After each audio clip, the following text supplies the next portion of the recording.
شروع اللہ کے نام سے جو بڑا مہربان وہ نہایت رحم والا ہے۔ دوستوں، معجزے کی تعریف یہ ہے کہ یہ وہ امر ہے جو نبوت کے ہاتھ پر ظاہر ہو اور عالم کی کوئی مخلوق اس کی مثل لانے سے عاجز و قاصر ہو۔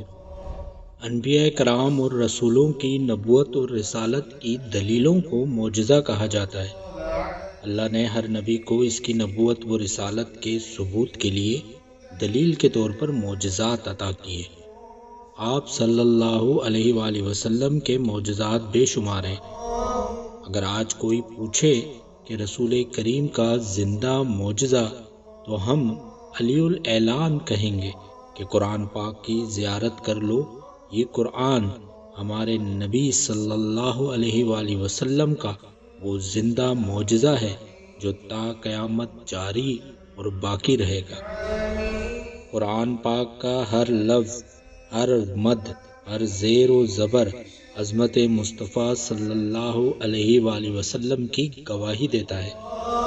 دوستوں، آقا صلی اللہ علیہ وآلہ وسلم کی نبوت و رسالت چونکہ تمام عالم کے لیے ہے اور قیامت تک کے لیے ہے، اس لیے اللہ تعالیٰ نے آپ صلی اللہ علیہ وآلہ وسلم کو جملہ اقسام عالم سے معجزات اور نشانات عطا فرمائے تاکہ عالم کی ہر چیز آپ صلی اللہ علیہ وآلہ وسلم کی نبوت کی دلیل، برہان اور نشانی ہو، اور عالم کی کوئی نوع اور کوئی جنس ایسی باقی نہ رہے جو آپ صلی اللہ علیہ وآلہ وسلم کی نبوت کی شہادت نہ دے۔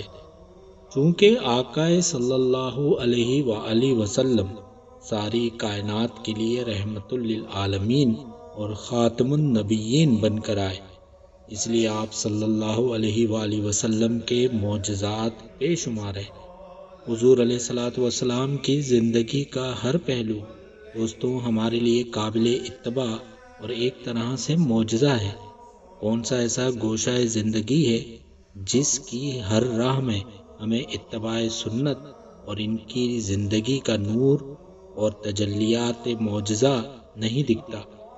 آپ صلی اللہ علیہ وآلہ وسلم کا بولنا معجزہ، آپ صلی اللہ علیہ وآلہ وسلم کا بیٹھنا معجزہ، آپ صلی اللہ علیہ وآلہ وسلم کی صفات و کمالات، آپ کی ہر ادا، آپ کا ہر تبسم معجزہ۔ دوستوں، حضرت عبداللہ بن عباس رضی اللہ تعالی عنہ سے روایت ہے کہ وہ بیان کرتے ہیں کہ ایک اعرابی حضور علیہ الصلوۃ والسلام کی بارگاہ اقدس میں حاضر ہوا اور عرض کیا کہ مجھے کیسے علم ہوگا کہ آپ اللہ کے نبی ہیں؟ آپ صلی اللہ علیہ وآلہ وسلم نے فرمایا، اگر میں کھجور کے اس درخت پر لگے اس کے گچھے کو بلاؤں تو کیا تو گواہی دے گا کہ میں اللہ کا رسول ہوں؟ پھر آپ صلی اللہ علیہ وآلہ وسلم نے اسے بلایا تو وہ درخت سے اترنے لگا، یہاں تک کہ حضور علیہ الصلوۃ والسلام کے قدموں میں آ گرا۔ پھر آپ صلی اللہ علیہ وآلہ وسلم نے اسے فرمایا کہ واپس چلے جا، تو وہ واپس چلا گیا۔ اس اعرابی نے نباتات کی محبت و اطاعت کا جب یہ عالم اور یہ منظر دیکھا تو دوستوں اس نے اسلام قبول کر لیا۔ آپ کی ذات و شخصیت و سیرت ازل سے ابد تک زمان و مکان پر احاطہ کیے ہوئے، ہر شے، ہر ذرہ رسالت مآب کی نبوت کے بے کران جلال و جمال سے منور ہے۔ ایک مرتبہ مشرکین مکہ حضور علیہ الصلوۃ والسلام کے پاس آئے اور کہنے لگے، اگر آپ اللہ کے سچے رسول ہیں تو چاند کے 2 ٹکڑے کر کے دکھاؤ۔ حضور علیہ الصلوۃ والسلام نے فرمایا، پھر کیا تم مجھ پر ایمان لاؤ گے؟ انہوں نے کہا، اگر آپ چاند کے 2 ٹکڑے فرما دیں تو ہم آپ کا کلمہ پڑھ کر مسلمان ہو جائیں گے۔ چنانچہ اس رات چاند کی 14 تاریخ تھی، چاند اپنے پورے شباب کے ساتھ چمک رہا تھا۔ جو ہی آقا علیہ الصلوۃ والسلام نے اپنی انگشت مبارکہ سے چاند کی طرف اشارہ کیا تو چاند 2 ٹکڑے ہو گیا۔ ابو زید انصاری رضی اللہ تعالی عنہ روایت کرتے ہیں کہ حضور علیہ الصلوۃ والسلام نے مجھے فرمایا کہ میرے قریب ہو جاؤ، پھر میرے سر اور داڑھی مبارک پر اپنا دست مبارک پھیرا اور دعا فرمائی، الہی اسے زینت بخش اور اس کے حسن و جمال کو دوام عطا فرما۔ وہ راوی کہتے ہیں کہ انہوں نے 100 سال سے زیادہ عمر پائی، لیکن ان کے سر اور داڑھی کے چند بال ہی سفید ہوئے تھے۔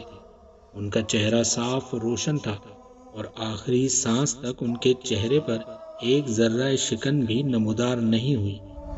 دوستوں، حضور علیہ السلام کی تجلیات سیرت پر تحریروں کا سلسلہ 1400 سال سے آج تک جاری ہے، قیامت تک جاری رہے گا اور قیامت تک آپ کی شان عظیم بیان نہیں ہو سکتی۔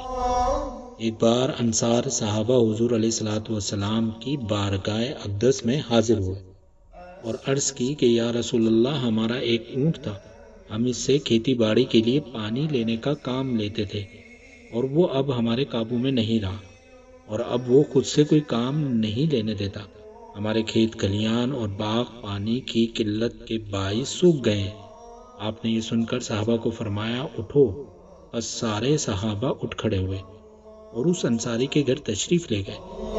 حضور علیہ السلام احاطہ میں داخل ہوئے تو اونٹ جو کہ کونے میں تھا، حضور علیہ السلام اونٹ کی طرف چل پڑے تو انصار کہنے لگے، یا رسول اللہ، یہ اونٹ کتے کی طرح پاگل ہو چکا ہے اور ہمیں اس کی طرف سے آپ پر حملے کا خطرہ ہے کہ کہیں یہ آپ کو نقصان نہ پہنچا دے۔ حضور علیہ السلام نے فرمایا، مجھے اس سے کوئی نقصان نہیں ہوگا۔ اونٹ نے جیسے ہی آقا دو جہاں سرور کونین حضور علیہ السلام کو دیکھا تو آپ صلی اللہ علیہ وآلہ وسلم کی طرف بڑھا، یہاں تک کہ قریب آ کر آپ صلی اللہ علیہ وآلہ وسلم کے سامنے سجدے میں گر پڑا۔ دوستوں، اللہ پاک ہمیں سرکار مدینہ کی سچی اور پکی غلامی نصیب فرمائے، آمین۔ حضور علیہ السلام کے اسوہ حسنہ پر چلنے اور اس کے مطابق زندگی گزارنے کی ہم سب کو توفیق عطا فرمائے، آمین۔ بروز قیامت آقا صلی اللہ علیہ وآلہ وسلم کی شفاعت نصیب فرمائے اور جنت الفردوس کا ہمیں حقدار بنائے۔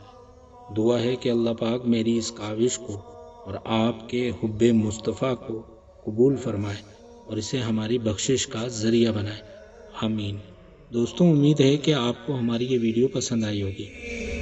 ہمارے چینل کو سبسکرائب ضرور کر دیں اور اس کے ساتھ بیل آئیکن کو پریس کرنا ہرگز نہ بھولیے تاکہ آپ کو ہماری مختلف موضوعات پر اور حب مصطفیٰ پر آنے والی ویڈیو کے نوٹیفیکیشن بر وقت ملتے رہیں، اور اس کے ساتھ ساتھ ہماری ویڈیو کو لائک اور صدقہ جاریہ سمجھ کر شیئر بھی کر دیجیے گا اور کمنٹ سیکشن میں اپنی رائے ضرور دیجیے گا۔ اللہ ہمارا حامی و ناصر ہو۔ اللہ حافظ۔